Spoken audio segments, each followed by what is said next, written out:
find yourself in a body that is not your own, do not let their family know you are afraid. Part I just want to start by saying I am sorry. If you find yourself in a situation like what I am about to describe, I can't offer much comfort, only a resolution.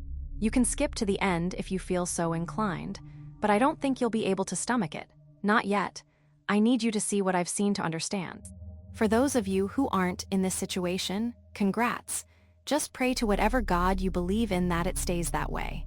That is one of the horrors of this predicament. From what I can tell, it either happens or it doesn't, and the way out isn't easy. I was 12 years old when I started seeing my other parents. Years of therapy have tried and failed to convince me it never happened. Some figment of my imagination or symptom of repressed trauma. I wish it were that simple. I know you're probably wondering what I mean by other parents. Well, my real parents are as suburban as they come. Dad works a 9-5. Mom works hard making our house a home. As for me, I was a pretty shy kid. This resulted in a pretty virtual existence. Books, video games, and message boards were my social circle. I spent most nights retreating to my room for a wild night of Halo, with the boys being my cousin and some random dude we befriended in a COD lobby. The night I met my other parents started on a night just like that. I wish I could say I should have seen it coming. Some prophetic dream or dark omen. Nope, nothing remarkable about that day. Nothing out of place. No warning. I came home from school just like any other day. I finished dinner and made my way up the creaky stairs to my bedroom. A faint buzzing sensation. A flicker of light. I was someplace else. The smell hit me first, that new house smell you notice when stepping into a friend's home for the first time. Moments later, my eyes adjusted. I was sitting at a large white table. A half-eaten bowl of food sat in front of me. Before I could register anything else, they caught my attention. A man sat to my left, a woman to my right.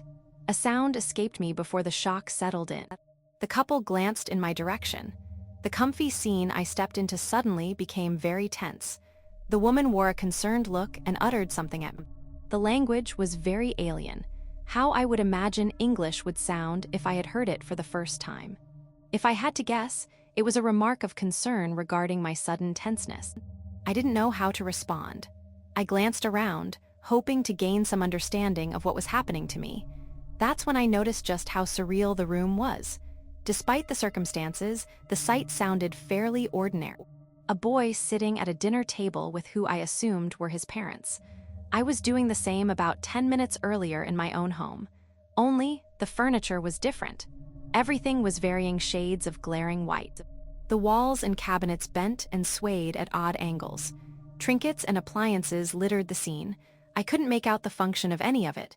At a glance, everything looked normal, familiar. But the closer you looked, the more alien everything became. Comforts of homes stretched and bent with odd intentions. The parents looked like normal people for the most part.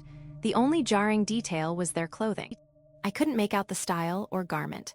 The man wore something akin to a suit, while the woman wore a loose imitation of a dress. The colors were summery and bright, contrasting harshly against the stark white backdrop. The seams were scattered and non-uniform. Buckles and zipper-like decals adorned both outfits. The man lowered his utensils and uttered something with a raised eyebrow.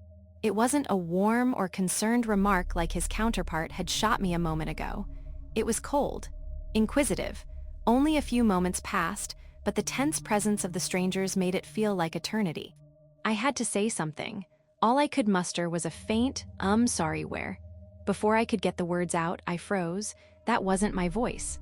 I was speaking through someone else's mouth, in someone else's home, to someone else's family. This was obviously a dream. It couldn't be real. Tears started to well up in my surrogate eyes. I felt panic coming on, a faint buzzing sensation, a flicker of light. I was back in my room. The moment left as quickly as it came. The final image of my unwelcome stay in that stark white dining room burned into my mind. Mid-panic, I caught a glimpse of the parents' expression. It wasn't confusion or concern. Any hint of that was gone. They were smiling at each other. It wasn't a joyful smile. Their lips curled, stretching too wide. A hunger glimmered in their eyes, an anticipation of something.